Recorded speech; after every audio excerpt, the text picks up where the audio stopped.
Orúkọ mi náà ni Yomi Koiki tí gbogbo èèyàn mọ̀ sí KoikiMedia, níbi tí a ṣe ń gbéra kúrò ní ìlú Ògbómọ̀ṣọ́, níbi tá a ti lọ bá bàbá wa ọba Olúgbọ́n. Mo kí kábíyèsí ṣègùn ẹ̀kọ́ àdúrótì, bẹ́ẹ̀ ni mo kí bàbá wa kábíyèsí ọba Abímbọ́lá Òwòadé ìnàdí Alaafin of Oyo. Mo kí gbogbo ọmọ Yorùbá láti gbogbo ìpínlẹ̀ ibikíbi tí ẹ ti wá.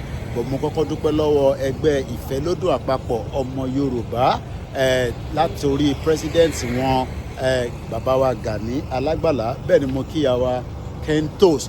Mo kí gbogbo ẹgbẹ́ pátápátá fún gbogbo akitiyan tẹ́ ṣe lórí ìrìn àjò bí èní ṣe wáyé. Èní ní 22nd of July 2022.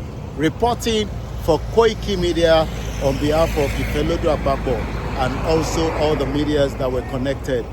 We are just close to, Abeokuta. As you can see, the icon Abeokuta District Society, as we are still, engaging and discussing and dialoguing, and also the most important thing on the Yoruba security that is very, very paramount.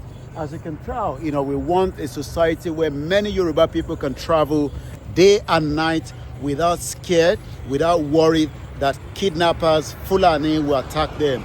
Ìyẹn la ṣe sọ fún gbogbo ọmọ Yorùbá pé security, ètò ààbò, ó ṣe kókó, ó ṣe pàtàkì. And as we continue to also demand our quest to inalienable rights, self-determination. So on behalf of gbogbo ọmọ Yorùbá pátápátá, a kí gbogbo àwọn ọba wa tí a lọ yọjú sí lénìí, and we hope that more conversation and discussion will go ahead, lórí ntí à ń béèrè fún ètò ààbò àti pé kí ni bàbá wa Dr. Chief Sunday Igboho kí ni wọ́n ṣe. He's not a terrorist, he's not a criminal.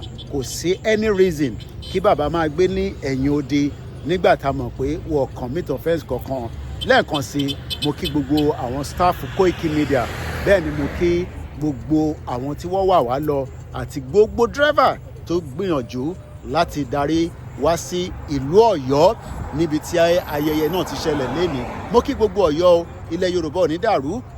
Gbogbo ẹni tó ń gbèrò pé ilẹ̀ Yorùbá ẹ máa gbà mọ́ wa lọ́wọ́, ìrọ̀lẹ́ pa ẹ lè rí gbà mọ́ wa lọ́wọ́, torí pé ilẹ̀ baba ńlá wa ni àwa la ní, and it will remain ours. And that is why we are saying no retreat, no surrender. KoikiMedia reporting all the way from the southwest part of Nigeria as we continue to engage on our exit out of Nigeria. Bye for now.